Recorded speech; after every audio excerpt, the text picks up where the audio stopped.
Welcome to our channel. Today we how to set up Aflac supplemental insurance payroll deduction changes, quick tutorial step by step clearly.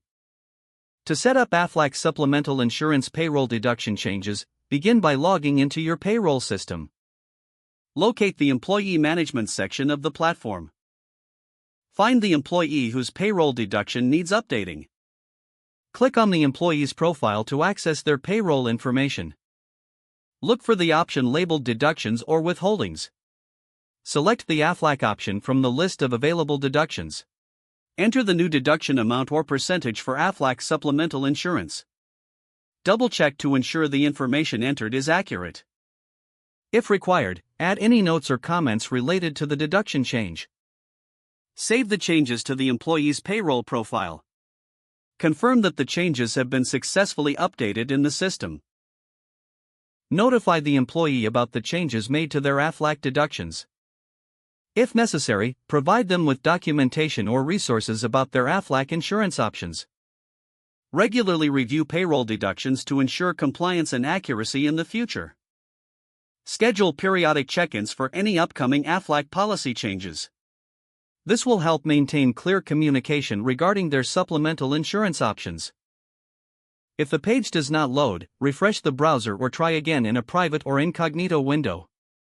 Make sure you are using the correct email address, then retype it carefully to avoid small typos. If your password is not accepted, use the reset option and create a new strong password you can remember.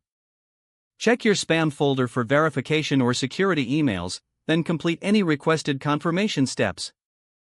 Enable two-factor authentication if available to improve account security and reduce unauthorized access risk. After signing in, review your profile details so your contact information and settings are accurate and current. If you see an error message, note it down and try again after restarting your device and internet connection. Log out when you finish, especially on shared devices, to keep your account and payment information secure. If the page does not load, refresh the browser or try again in a private or incognito window. Make sure you are using the correct email address, then retype it carefully to avoid small typos. If your password is not accepted, use the reset option and create a new strong password you can remember. Check your spam folder for verification or security emails, then complete any requested confirmation steps. Enable two-factor authentication if available to improve account security and reduce unauthorized access risk.